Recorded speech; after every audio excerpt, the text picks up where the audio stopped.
Pocket FM. To unlock all the episodes, click the link in bio.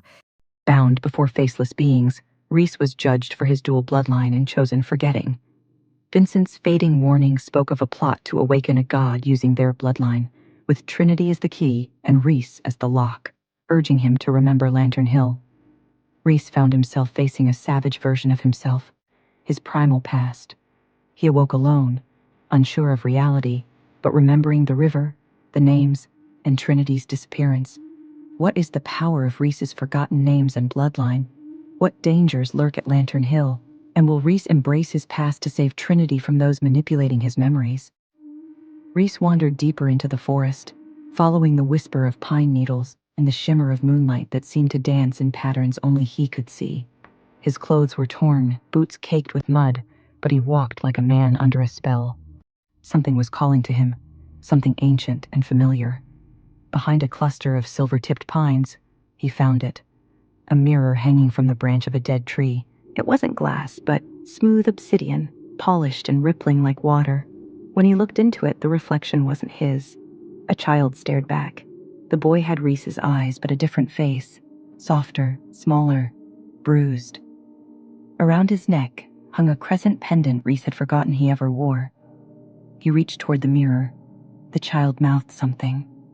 "Run." Suddenly, the wind howled. Rhys turned just in time to see the trees behind him bend unnaturally, their roots clawing upward. He ran, but he wasn't in the forest anymore. He was in the corridor of a white facility. Fluorescent lights flickered. The smell of antiseptic burned his nose. Rhys stood barefoot in a hospital gown, and he wasn't alone.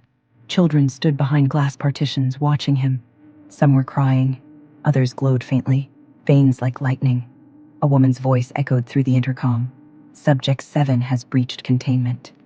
A memory crashed into him. He had been here. This place wasn't a dream. It was real. They had tested him, poked, prodded, made him forget. He saw her then. Trinity, a younger version, no older than 12. Her white hair matted, eyes dull. She was in one of the cells, pressing her hands to the glass. "You told me you'd come back," she said softly. He ran toward her, but the hallway stretched. The facility pulsed like a heartbeat. Then he was pulled backward by invisible hands. "Don't forget me again," Trinity whispered. Rhys awoke in a cave. A fire burned in the center, casting shadows on the wall. Someone sat across from him, a man cloaked in fur, face hidden behind a silver mask. "You're remembering too quickly," the man said. "It will break you. Who are you?" The man removed the mask. Rhys saw his own face, older, wearier, marked by war. "I am what you become if you fail her, if you let rage take root." The fire flared. Flames showed visions. Rhys holding Trinity's lifeless body, warlocks bowing to him, his eyes glowing black. "This isn't my fate." "Not yet," the older Rhys said. "But it will be, if you forget who you were." A child's voice woke him. "Do you remember the story, Rhys? The one about the wolf and the moon girl?" He opened his eyes to see a young girl sitting by a tree, holding a leather-bound book. Her face shimmered like a mirage, switching between Trinity's and someone else's. "You used to tell me the ending," she said, before they erased it. He took the book. The pages were blank, except for the first. "To remember her, you must remember yourself." As he turned to each page, memories returned. Campfires, Juniper's laughter, Vincent singing, Noah's quiet grief, and Trinity. Always Trinity. The last page read, "She is waiting, but not where you left her." Rhys stood in a field of white flowers. Wind carried whispers, voices of everyone he had ever failed. He fell to his knees. "I can't do this alone," he murmured. A figure stepped from the mist. "Noah, you're not alone. Not anymore." Juniper followed, then Vincent, all worn, wounded, but alive. They had found him. "We followed your trail," Juniper said. "Your memories. We saw them too," Vincent added. "The facility, the girl, everything." Rhys looked toward the distant hills. Somewhere, Trinity waited. But something had changed. He hadn't just remembered. He had awakened. And now, so had they. In a field of sorrow, his lost companions, Noah, Juniper, and Vincent, emerged from the mist, drawn by his returning memories. They knew what he had seen. As they looked towards the hills where Trinity waited, Rhys realized they had all awakened. What dangers await them in their search for Trinity, now that their forgotten past has resurfaced? And what does their collective awakening truly signify? Hey, I am Trinity. Want to know what happens next? Then click the link in the description below and download the Pocket FM app and listen to the exciting episodes of Chosen by Fate, Rejected by the Alpha. Rhys, judged for his dual bloodline and forgotten past, learned of a plot involving a god, his lineage, and Trinity as the key, urging him to remember Lantern Hill.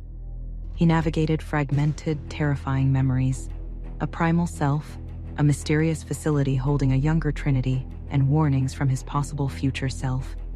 Just as he faltered, his lost friends Noah, Juniper, and Vincent appeared, drawn by his resurfacing memories and revealing they too had awakened. Reunited and changed, they now face an unknown future together. What power resides in Rhys's forgotten bloodline? What awaits them at the foreboding Lantern Hill? What does their shared awakening truly mean? And can Rhys save Trinity without succumbing to the darkness within him? Far beneath the mountains, past layers of stone and time, the warlocks gathered in a subterranean chamber lit by green fire. The Circle of Thorns, 7 ancient warlocks bound by blood and oath, stood around a table of bone and crystal. At its head sat Cana the Hollow, his eyes glowing with fractured stars. The others watched him in silence as he placed a shard of obsidian on the table, the same mirror Rhys had seen in the forest. "It's cracking," Cana said. "He remembers."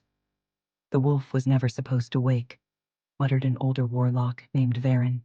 "His blood is tied too closely to the Moonbearer." Another, cloaked in red flame, whispered, "Perhaps that's why we must let him remember. Just enough." The circle debated, not as conquerors but as survivors. Their magic had once been born of love, fractured only when the wolves betrayed them. Rhys and Trinity's bond was the last echo of a time before war. "She must be sacrificed," Varen said coldly.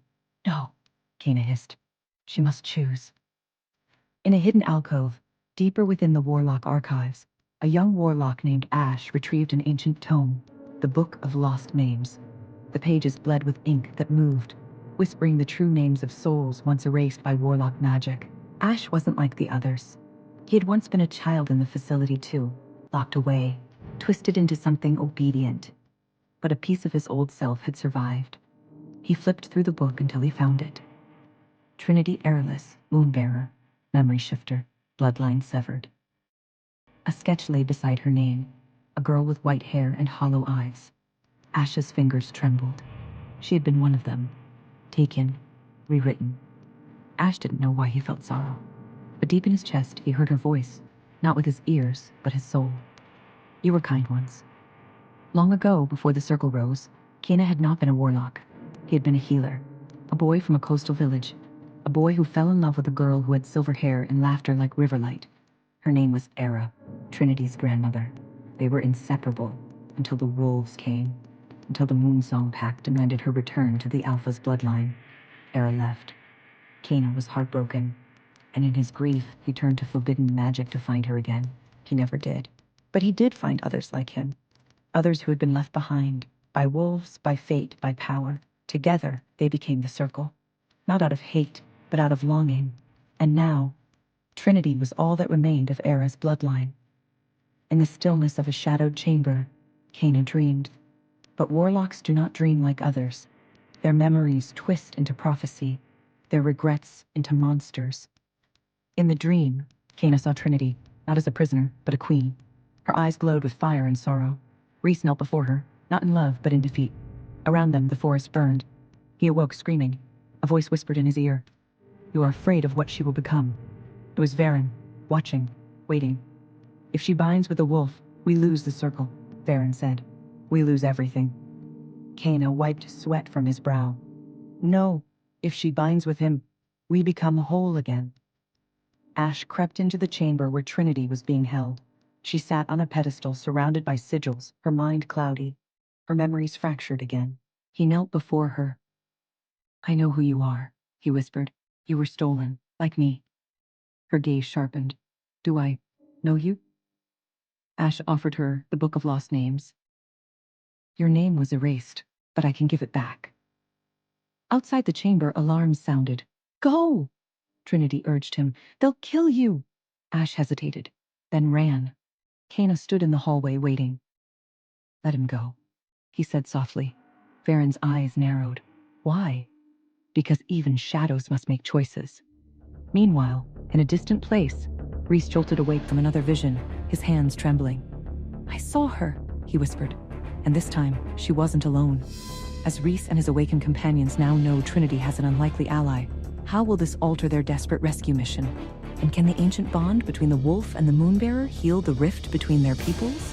Or will it inevitably drag them all into the devastating war Varen seems determined to ignite? Hey, I am Trinity. Want to know what happens next? Then click the link in the description below and download the Pocket FM app and listen to the exciting episodes of Chosen by Fate, Rejected by the Alpha.